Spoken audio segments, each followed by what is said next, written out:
Well, good afternoon, everyone. Thanks for being part of the 2023 USC Rossier School of Education Leadership Seminar Series. A big thanks to Tom Artiaga for his leadership in putting together a series of incredible workshops and webinars to support current students, alumni of USC, friends, and supporters of education. This is our second seminar, and we'll be discussing a very important topic: leadership and political decision-making.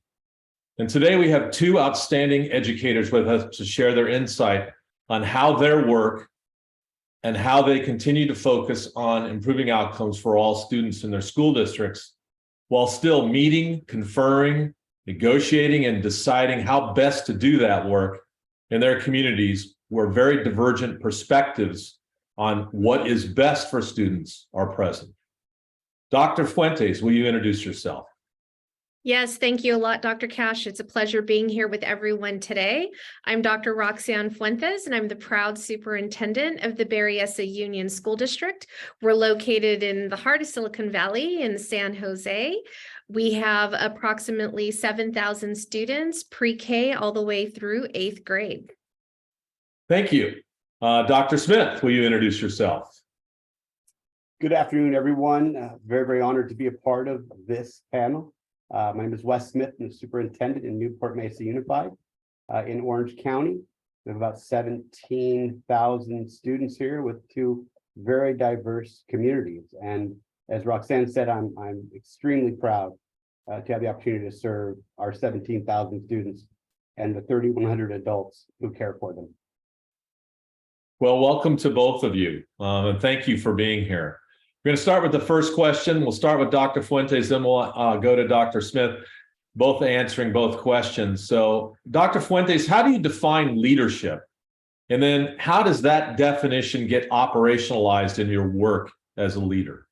Sure. Thank you for that question. I think leadership is definitely the capacity of being able to bring people together across your community towards one vision, one goal. But I think in doing that, it's also modeling the core values and, that mission in the way you lead. And by tapping others and being able to highlight and emphasize their strengths so that you're empowering them and building their own ownership in towards achieving those goals. So it's a pretty dynamic process. And I think it's really having that savviness of being able to push forward different perspectives, different strengths, and getting to that same end goal. Wow, fantastic. What a great definition. And I can see it operationalized as you describe it. Dr. Smith, the same question for you. That's a great answer. I should just say after every time she answers, yeah, just go with that. Perfect. I had a chance to work at Sundance, and Stephen Covey, Dr. Covey, did his 7 Habits work there, and he would work with Fortune 500 companies and their leadership teams going through his 7 habits. And one day he was sitting on a bench by himself, and I went up to him and said, "Hey, Dr. Covey, boil it down for me, man. I've seen this for months and months now, but what is leadership?" And he scratched his head and he said, "Wes, I think it's when you have a vision, but everyone around you is convinced it was their vision. And it's not about manipulation, it's about leadership." Mm-hmm. And so I think, for me, leadership is being able to inspire a shared vision with clarity around where you want to be and what those specific outcomes look like that are, in this case, are going to most benefit our students. You have to also inspire commitment to strategic actions that are going to realize those outcomes, really lean into shared accountability, and then always continuously improve. So I think the vision, the strategic actions, the accountability, and the improvement are hallmarks of leadership. And how is that operationalized here? We start with that question. What do we want to accomplish for and on behalf of our students? What do they need? What do they deserve? Recently, our board gave us the what. Hey, we want to get better and improve our outcomes from pre-pandemic numbers. So we got the team together and said, what data points are going to be most important for our students? And we identified, of course, early literacy. And then what would those specific outcomes look like then if we're successful in this early literacy goal, strategic actions, and now we're starting to look at accountability. How are we doing and how do we get better? So that's an example of how we've tried to live that Coveyism here in Newport-Mesa. Yeah, and I think I just want to add one more thing, if I can, based on what you said, Wes, is also knowing that things aren't static, right? And there's going to be multiple iterations, because I know I've been here, been fortunate to be in Berryessa for 6 years now, and we're going through that process right now and talking about post-pandemic, reevaluating everything we've done so far and what is that new culture that we want to support in our district. And even in our last session, I remember saying to our folks, because they were going back, pointing to our mission, pointing to our vision. And I said, guess what, guys, it's okay if we need to change that. It might be time for us to go back and change that, because maybe what's important for our students today is very different than what it was when we built that mission and vision, 5 years ago or so. So I think it's having that adaptability, that flexibility, and empowering others to say it's okay to make change. Boy, fantastic. Go. I'm sorry, Dr. Smith. No, I was going to say, in our class that you and I teach, when we look at adaptive organizations research therein, what you just said is right on, that adaptive organizations aren't afraid to make mistakes, and they're not afraid to pivot, right? And do something differently. It's not a sign of weakness. It's a sign of reading the room and the data and being adaptive. So yeah, that was it. Boy, great definitions and very clear understanding regarding your two ideas around leadership. So we're going to drill down a little bit. In your experience, how does leadership influence your decision-making in your organization? Dr. Smith, you'll take the first response. For me, it defines the paradigm for the entire organization. What they see us doing at the dais or in our meetings, in our relationships, then sets that paradigm. And so we can't say we believe in X and do Y. In our district here, there was some concern that there might have been some top-down decision-making, which made people feel like when you'd ask them questions, well, you're not going to listen anyway because this is a decision you're going to make. And then they also felt like there was this gaslighting that would happen, where if they had the courage to make a decision, sometimes they were blamed for that decision. So people were fearful of leaning in. And so coming in to the district, one of the things we share here is one of our cultural artifacts is the smartest person in the room is the room, so long as the right people are in the room. So our question is, who needs to be in the room? And we start every conversation with that. Who needs to be in the room, right? Who needs to be a part of this as we co-create this solution for whatever challenge or opportunity we're addressing? And so that gives them then courage to lean in. And we're really trying to change that culture where people are willing to speak up, courageous enough to go out on a limb, right? Be innovative to benefit students. But I think, our leadership defines the decision-making paradigm throughout the system. Great. Dr. Fuentes. Yeah, I fully agree with Wes. I think, we have to be very conscientious of modeling that behavior that we want to see, all the way through our system. I definitely work really diligently with my cabinet team, and then we kind of transition that over to our site administrators as extensions of us and how we do work.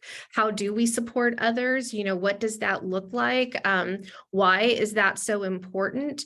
And I think, as I mentioned before, in trying to revisit what we want our culture to look like, as much of an open door policy someone may think they have, there are strains in your district culture that are going to work against those new behaviors, right? Because we have a very open-minded cabinet, but there's a long history in our district of people saying no, or of top-down decision-making that we're constantly working against. And so, we can say, as often as we want to, we have an open door, just call us, just ask, but it's actually going out to the sites, being visible at that level and engaging in those conversations and asking those questions and showing that true interest in wanting to understand the impact of the classroom, the supports that are needed, talking with the principal at their site, walking around their site with them to understand what's working and not working. I think that's really critical. One of the things we've done this year is our full cabinet is doing site visitations across our schools. We did that all year. We've scheduled them out. And it's an opportunity for us to do meet and greet with families. We start before the school day, but also during that time, we're looking at traffic, we're looking at school safety, we're looking at how are those operations functioning at the school. And then we're visiting, all of the classrooms, and we split up into teams and then have a debrief with the principal afterwards and say, okay, you've got all a cabinet here. What can we do for you? We noticed this, but you tell us, like, how can we help you? How can we help you move your school? But then also just having those one-to-ones with our teachers, with our support staff, and everyone else that's out there trying to support our kids. So I think as much as you can emulate, we are a team. We all have the same end goal as supporting our students to the best that we can. The more people can see that and see how you do that, the more I think you'll get them on board with going to that next level of work that you want to do. Great. You both sound highly collaborative in your decision-making structures and a strong belief in distributive leadership. So how did you get to that point in your careers? Was it something that was just, this is who you are, or was it trial and error, or how did that happen? We'll start with Dr. Fuentes, then go back to Dr. Smith. I think, in part, it is who I am. And I think anyone that meets me know I'm a highly relational person. When we did the 4 frames in Bowman and Deal, right, during our USC coursework, I was heavy in the human resource frame. So I think that's just always where I start. But I also think that, I've always been cognizant of what I know and what I don't know. And so my own mindset is, is always being a learner and, going into a new district, moving from Southern California to Northern California, learning the Bay Area, a whole brand new community up here, very diverse community that I've never experienced before, was great because it put me in reflection mode. It put me in that position of needing to do outreach to learn my new community and to learn what the needs were here.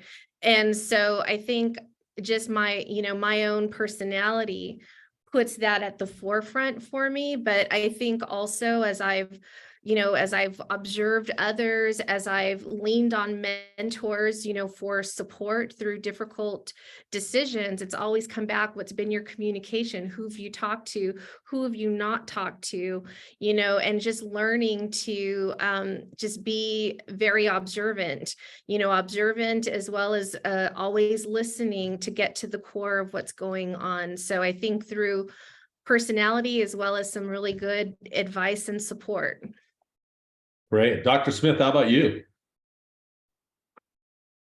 Yeah, for me, when I think back to kind of maybe the genesis of this bias of mine, it started in teams, being a part of teams where all these athletes came together, established common goals, held one another accountable, provided support, did their role, supported others in there doing their role, but didn't do it for them.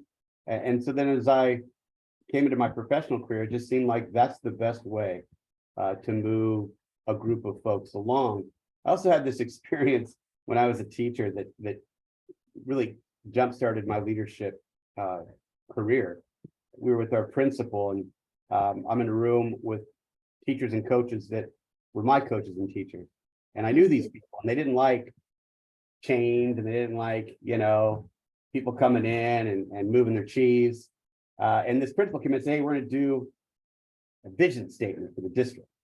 And they're like, all right, here's one more of those, goofy things we're going to work on. But they leaned into it. And he said, here's an example right here of what that looks like. But there's just an example. And then we broke off and went into departments for the first half of the day.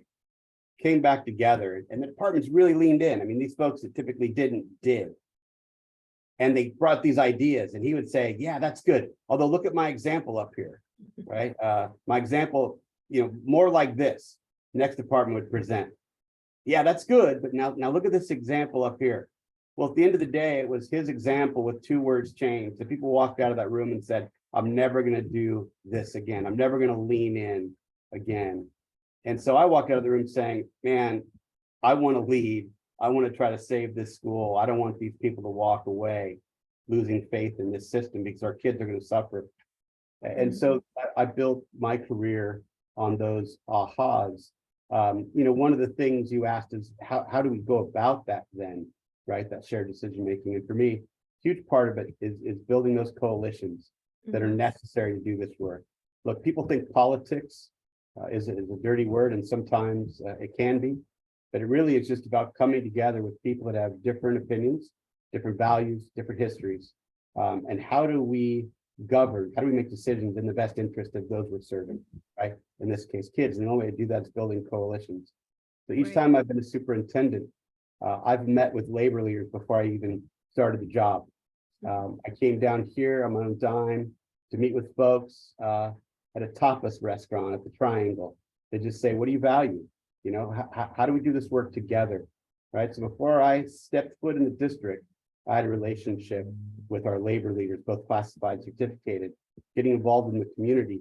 I'm a member of the Chamber of Commerce. I'm one of their board members. I speak at Distinguished Citizens. I'm out, I'm present, I'm there. My key communicator list, it's almost 1,000 people on it, of these folks in the community. The district, because I'm out so much, started this hashtag #WhereIsWes Instagram campaign and Twitter. So they take pictures of me, and so I'll be in the community doing something. They're like, hey, do you mind if we get a photo with you so we can put it on Where's Wes? But it's just getting that message out there that we're all in this together, that our communities and our district are one. They're not separate buildings, they are one. And so that coalition building, being present, being in the community has helped me do that. And then making sure that we prioritize the decisions that are representative of those diverse voices while also prioritizing equity, right? We have to represent all the voices, but some folks need more help than others. Let's make sure we're giving them what they need, when they need it, where they need it. And in that way, we're doing both things and hopefully doing them well. So, yeah, Dr. Fuentes, politics is often seen in a negative light. And I believe leaders in education have made political decisions their entire life, and it's been part of our system forever because of conflict and limited budgets. 2 primary things. Conflict about, as Dr. Smith said, where do we want to be? Because there are going to be a lot of conflict around just answering that question. And there's never enough money. So you're always in a situation where you're having to make decisions about how do we allocate limited resources. So how have you built coalitions and the support necessary to do your work? Yeah, I think, very similar to what Wes just shared is definitely building those coalitions all around you, understanding who are your internal influencers and who are your external influencers. And like Wes, I meet with our labor leaders. I meet with the executive boards monthly. They're standard meetings. We come together each month just to talk about issues, and I get to give them updates where we are in our budget. What do I hear coming down the path?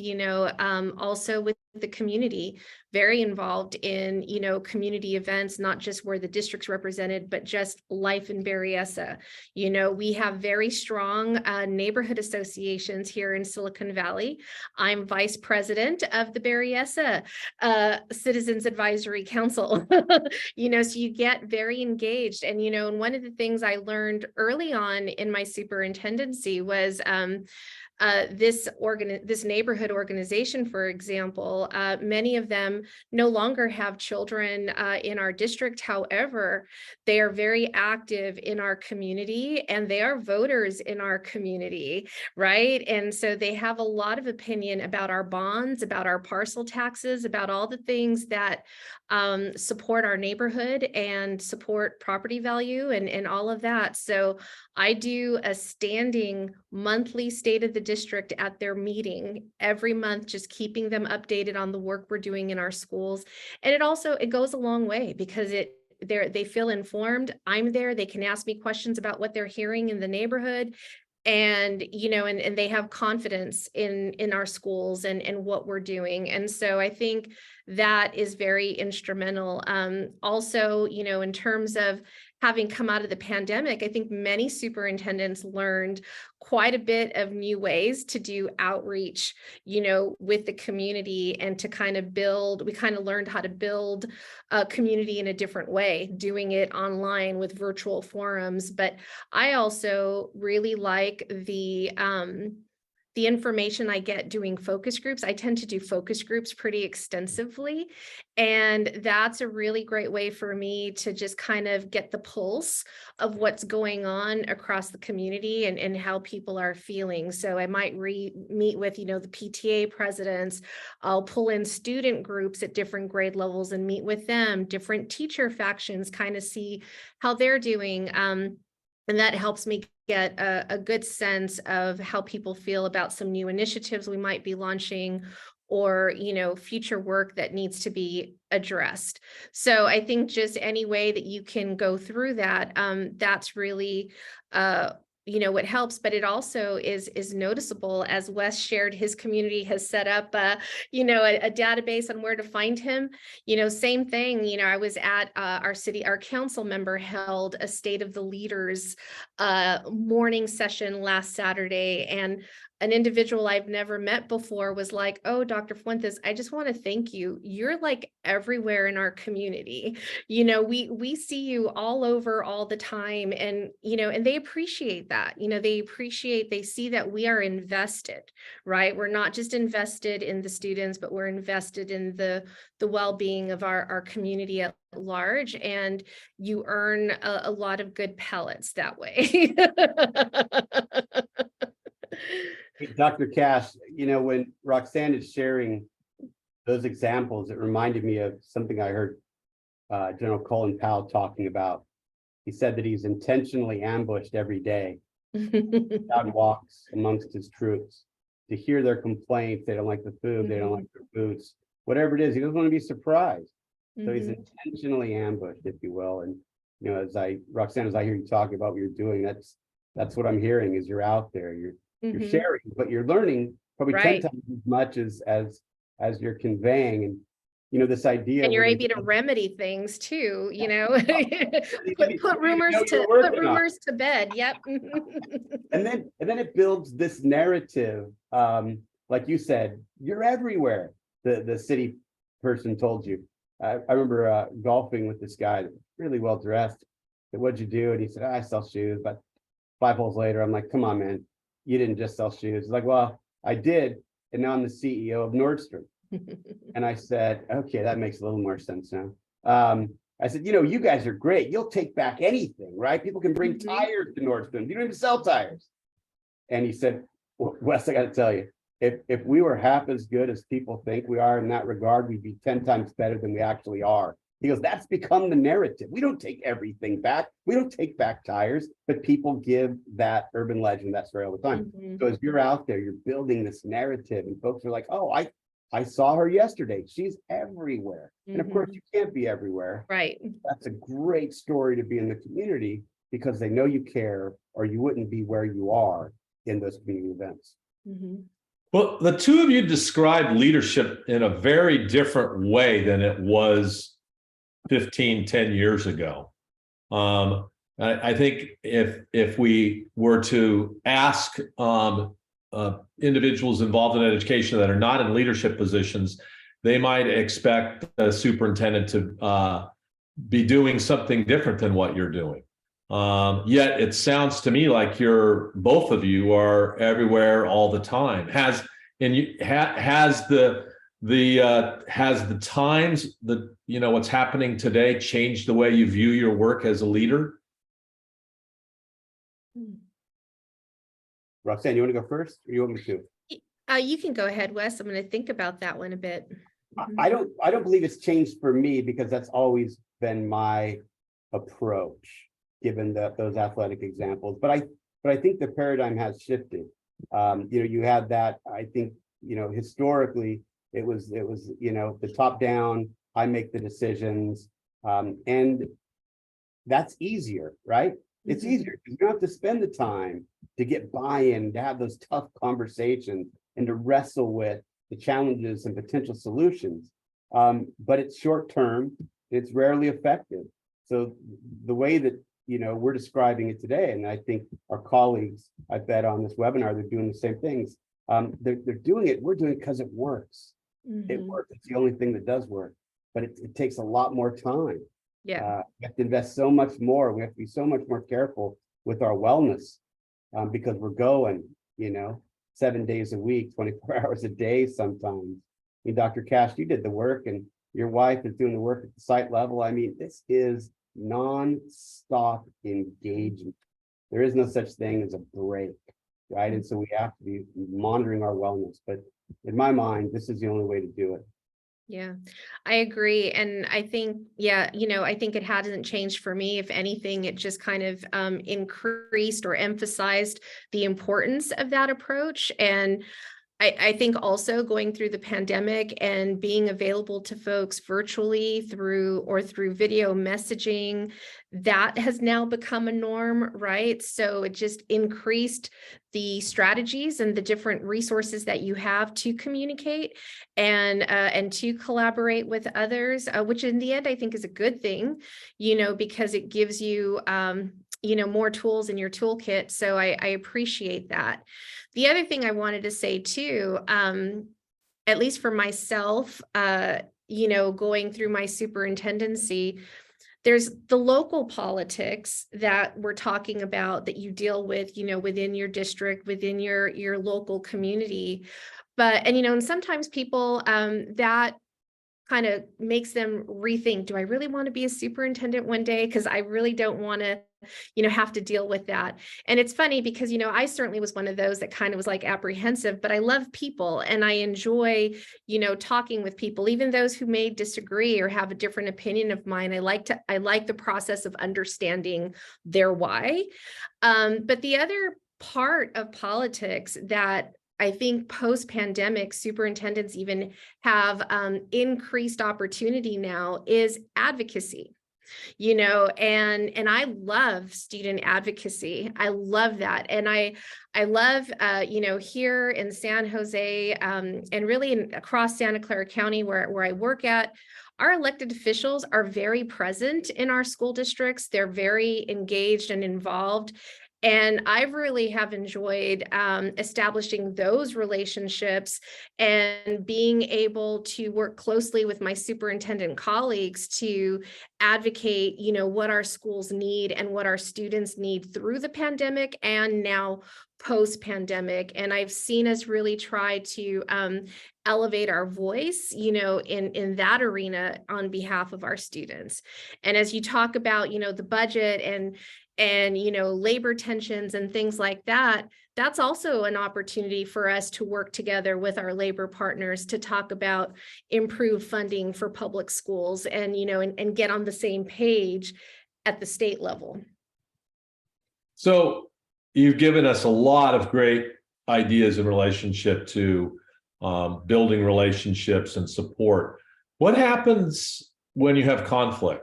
So how as a leader do you work to resolve conflict with those who may be screaming at the top of their lungs things that you find antithetical to the vision of the educational organization you're leading? Dr. Smith. I was at MIT, I don't know, a month and a half ago, listening to someone discussing equity advocacy. And he was talking about this very item. And he said, look, I make sure that I tell everybody what I feel and believe and know, but I also listen. It's an obligation for me to listen. And I don't agree with them oftentimes, but I listen. And he said, and I love it into existence. I look at them and I find something in them that I say, I can love that. You're a human being. Hey, you're advocating for kids, even though we disagree on that advocacy point. Because you're advocating for kids, I can love this communication into existence. And he said, whenever you're at a board meeting and you've got these people saying horrible things about you, what's the thing you can think about it helps you approach that conversation differently. So I've really been thinking about, and I've had a lot of practice at board meetings lately, loving these conversations into existence and saying you're a human being, you're a parent, you're a community member, you're standing up and fighting for something you believe in, whatever that is. And so I think part of it is how we enter that space, right? And then I think we have to find commonalities if there are those to be found.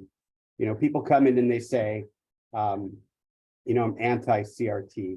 Okay, what do you mean by that? Well, you know, it's X, Y, and Z. No, tell me more. You don't get to just use words without definition. Let's make sure we're having a conversation based on mutual understanding of the terms. What do you mean by it?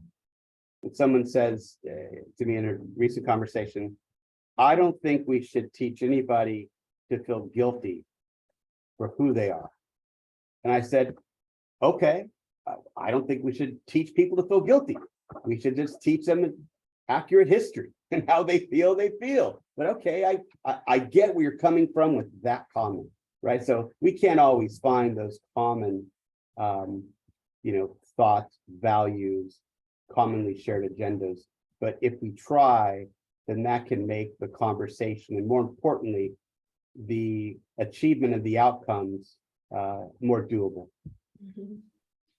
Great, thank you, Dr. Fuentes. Yeah, I think that was well said from Wes. And, you know, I think also, as I mentioned before, really working hard to listen, to understand, and to pay attention to also what's not being said. You know, I think that's equally important. And, you know, I think also it's just trying to, you know, get the pulse and understanding you're not always going to make every single person happy.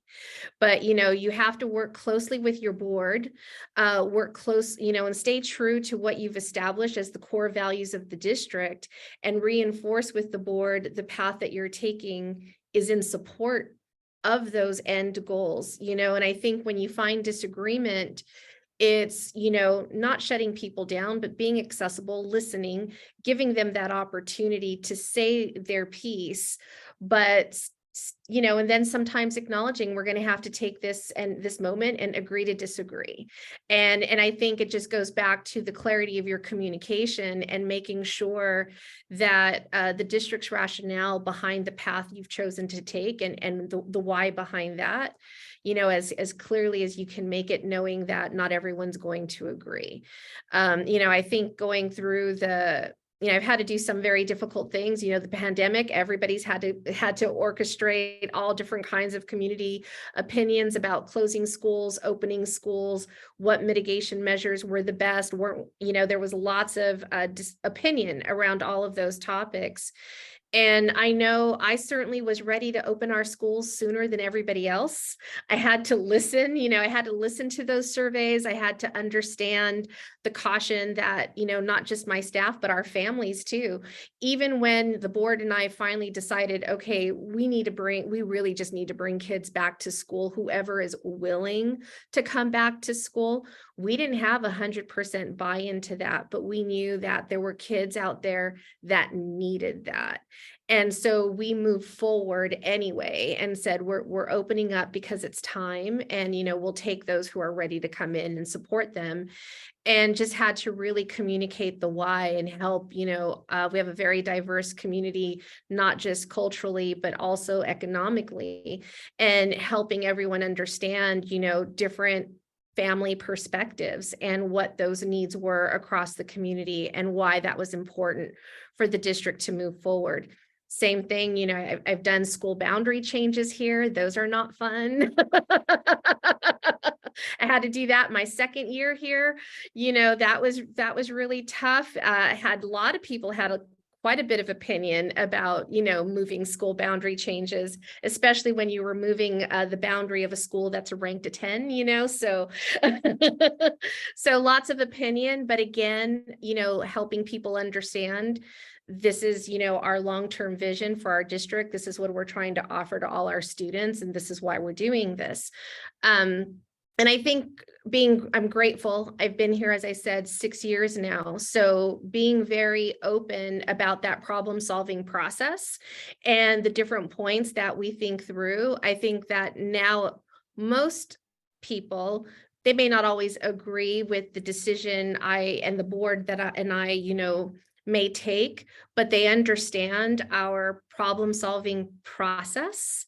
And they can have some respect for that we have taken input, we have listened to others, and we've really evaluated the situation, and this is where we landed. But certainly you're still going to have, your outliers that aren't going to agree, and you're not going to be able to change their mind. Yeah, Dr. Cash, I think what we were describing initially was, in those situations, conversations, in the work where we have common goals or shared goals, but we have differences of opinion about how to get there. And you work through that. Roxane, you just hit on something that I was going to mention. And so thank you for that. Not everyone has a political agenda to agree or find common or shared goals. In fact, agenda is just the opposite. Let's just be real. Yep. It's to disagree. They know what they're saying isn't true. But there is this political agenda in California, and I would say nationally, to undermine public education, to privatize what are publicly protected dollars. And we've seen different iterations of that conversation historically in California. And now it's, hey, it's broken, we've got to blow it up to rebuild it. And this is the rhetoric. And so those folks don't want to agree. They don't want to find common goals. Because their goal is to blow up the thing that I'm trying to protect, because I believe if those public interests are privatized, our neediest students will suffer even more than they currently are. We can't let that happen. And so in those instances, it's just thank you, and move on, right? And don't let them dissuade you from doing the work. I can't give it more time than it's worth, since they really don't want to resolve it. And I can't take time away from doing the work, and I can't let the system and the board be distracted by that political agenda. So thank you. Thank you for your comments. Now we're moving forward and we're doing the work. And I think it's really like working so closely with your board that they also understand that, because I think locally those opinions find themselves on Nextdoor, and and our board members read that, and it brings up concern, and I have to remind them, like, on Nextdoor, that's not where we're going to tell our story. We're going to tell our story our way over in, these other venues. I said, because oftentimes I said the folks there, they're not trying to find that, that common ground. They have an opinion, it's a platform for them, and that's what they're using it for. So, let's stay the course, right? Hey, Roxane, we just benched Dr. Cash. We don't need his questions anymore. What you just said there, I think that's the important lesson, which is if you're not telling your story, someone's going to tell it for you, and they're going to get it wrong, right? Exactly. So how are we telling our story? Certainly not on Nextdoor, but what are we doing to tell our stories at the site, district, community level? And there are myriad ways to do that, but we better be using many of those forums, or else it will be told, right? So you guys are describing what I would say is a pretty tumultuous times for educational leadership. And having sat in your seats, I know that leadership is often very lonely. So the big question really is for all of us, from the two experienced superintendents, is how can we learn from each other? How best to engage in the decision-making processes that allows us to stay focused on meeting the needs of our students in our districts. And Dr. Fuentes, could you start? Absolutely, because I know, networks are so important, especially, at the superintendent level. I have heavily relied over the years on my mentors. So those are kind of one-to-one supports, but also just, association affiliation, AXA. I can never wait for the superintendent symposium in January. I did the new Soup Academy and my first year, and the soups, we're all in the first year together, and we're forming a very tight bond. We're all still connected. We still all check in with each other. So that's the other part of what those associations do, right? They help you build up a network of support. I feel very, very fortunate here in Santa Clara County. We have a very tight superintendents association. We meet monthly. We meet monthly.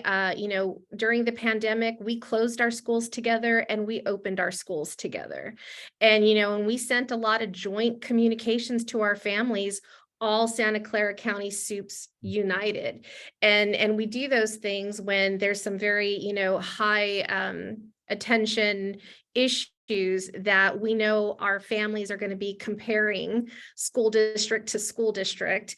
And so we try to stand together. And that's been, I think, a great venue for support for me to toss around ideas, to ask for some suggestions, and help. All my folks over at USC, you're still in my back pocket.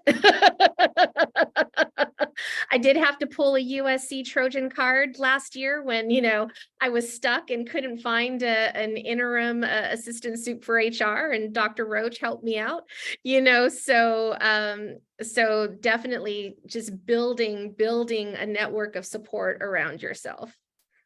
Great answer. Dr. Smith. Yeah, I mean, so many of the same thoughts. I picked USC for my doctoral work because I had heard, and the research I looked at demonstrated that it had the best network of superintendents and leaders in the state and really across the country. And I think there's an absolute value, maybe even necessity, to have these networks of colleagues that you can lean on. And USC provides that. And events like this, right? Webinars like this, the Breakthrough Leadership Institute that we're doing this summer, bringing people together, the women leadership, bringing folks together to collaborate, think through these things. I think ACTS has done a great job as well. That Thursday superintendent call was one of the silver linings of the pandemic. It demonstrated that we don't have to wait for a meeting to get on Zoom and have conversations about updates and best practices. We can do it weekly, right? During the pandemic, a couple hundred people would get on Zoom to hear what was happening. Well, now, some, year and a half of school later, there's still 80 to 90 people showing up every Thursday to learn and to edify and to support one another. And so that's great. I think there are groups, in Northern and Southern California, I'm part of Urban Education Dialogue, to talk about those issues specific to educating students in urban environments. And I think those, Roxane, you mentioned the county, and your county is awesome. That group is such a great group there. I mean, yeah. I miss them, although the Orange County group is a great group as well. I'm blessed. But I would say this: show up, right? Show up, right? Be there. Don't be that person that says, "Nah, I got this." No, show up and help other people. Be in the room, providing your experience, your insights, your challenges, your vulnerability to benefit and edify your colleagues. I think, gosh, that is so important. And then you don't have to wait for a meeting. I would throw out a challenge. I'm going to do this tonight on my way home. But Chris Hoffman is superintendent in Northern California. And he'll just call people, leaders that he knows, and just say, "Hey, how you doing?" Just to check in, right? Out of the blue, I'll get a call from Chris. "Hey, Wes, how you doing?" "Great, man. How are you?" So tonight I want to call someone on my way home and just say, "Hey, Jason, how are you doing, man? How are things going?" And we could all do that. Everybody on the webinar who sees it, pick one person out of your contact list who is a leader, who's leading during these historically challenging times, and say, "Hey, how you doing?" Right? So showing up, reaching out, being proactive. I think those are ways we can support one another and ourselves. And I love that idea, Wes, of that challenge too, because I think oftentimes, people don't make that call, and not just superintendents, but all the way to, site leadership as well. It's just like reach out, don't hesitate. Don't wait until it's too late. Just pick up that phone, because we've all been there in some capacity, or we know someone who has, and we can help each other out that way immensely, because it has been hard. It's been incredibly challenging. Admitting those vulnerabilities that we don't have all the answers. I mean, I'm blessed in so many ways I can't even count them, right? And one of the things that I'm most blessed with is having amazing friends. Dr. Cash, one of my friends. We'll spend time together, and I'll bounce things off him. His wife, a brilliant leader. Recently, I had this thing, I couldn't think through it. I thought about it a lot, and I was stuck. And I just said, hey, what do you guys think about this? Right? I don't know the answer. And so, being vulnerable, asking people, just, I'm grateful for those opportunities. So we have a question from the audience. It has to do with effective partnerships between local school districts and cities with a focus on economic development. Are you participating with your local government? And if so, what does that look like? Yeah, so I'm happy to start with that one. I know here in the city of San Jose, we have a school city collaborative.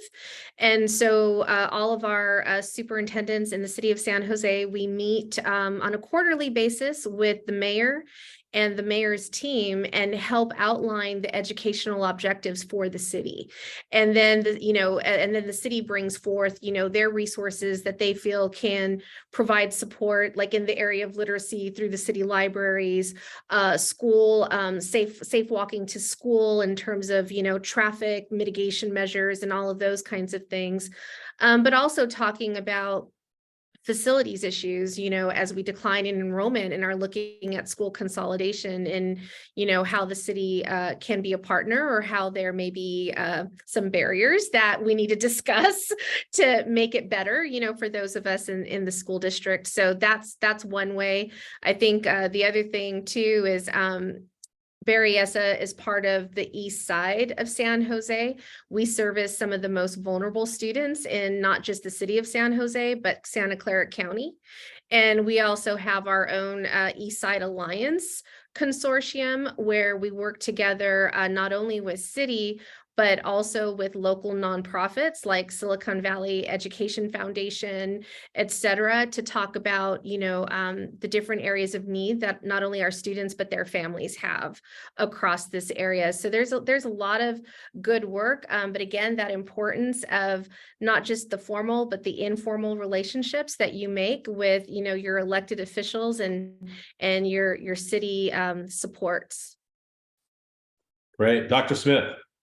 Yeah, we have very similar dynamics and convenings here. I serve 2 cities in this school district. So we have Newport Beach and Costa Mesa. And so we have monthly meetings with, I do, with the city managers. And we go out, we get away from our offices, we break bread. So we can sit there and build that trust necessary to do the work. And then we have, very similarly, Roxane, quarterly meetings with my staff, and then city staff, not just, the city, but the sanitation district. All of the actors, come together, and we talk about water district. We talk about how we're doing the work in our community. You talk about economic development, few things drive economies like high quality schools. And so we try to make sure that we keep that in front of them, that these are the schools people want to move into and pay these high rents. I mean, look, housing costs are pretty high in this community, right? And we want people to lean into that and say, but they got great schools. And so there's a real interest in them helping us improve the quality of our instruction and outcomes.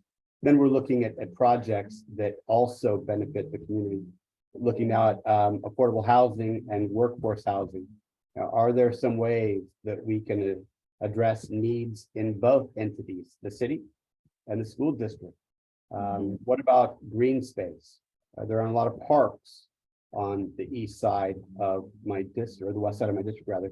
And what can we do with our schools to avail our community of that green space, and for them to be active? And so we have conversations about that, and joint use agreements that really allow us to involve community groups and also benefit the district. So really strong relationships here. And I don't know how you do this work without it, right? I don't know how you do the work in a community without having those strong relationships.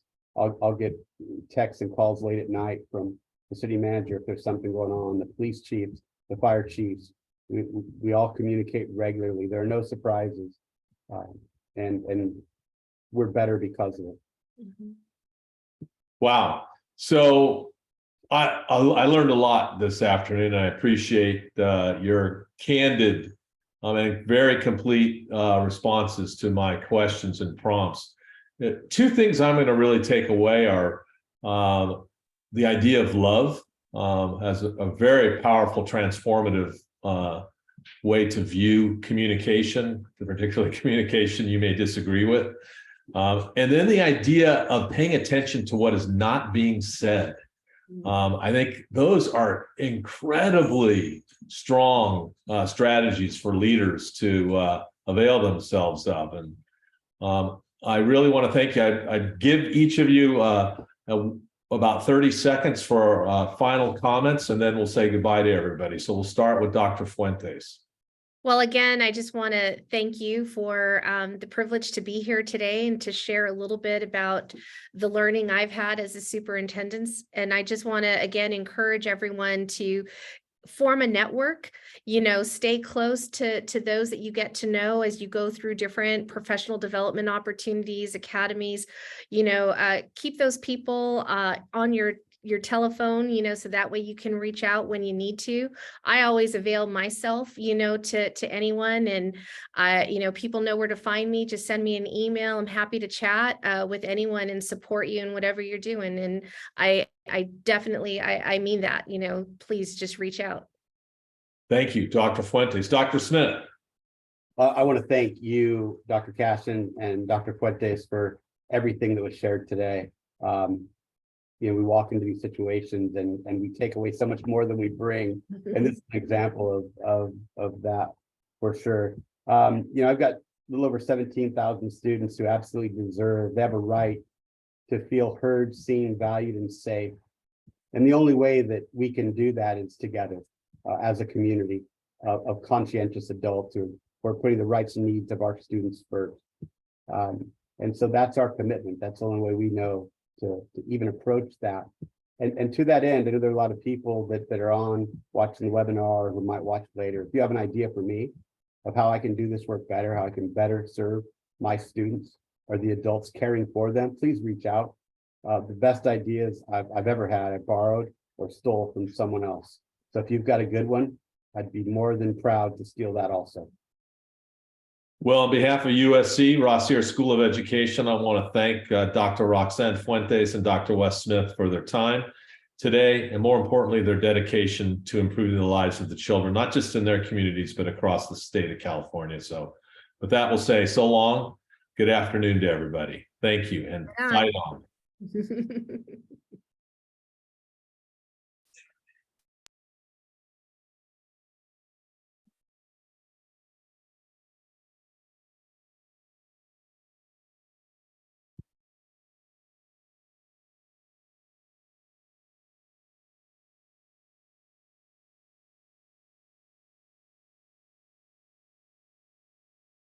All right, you guys, we will see you soon. Take care. All right, very good. Take care. Thanks very much to the two of you. I've got something for both of you. Wes, I'll see you later this week. I'll give it to you. Roxane, I'll see you, I hope, soon. Okay, take care. Thank All you. right. Bye-bye. Bye-bye. Thanks, Tom. Thank you very much. Appreciate you. Thank you. That was great.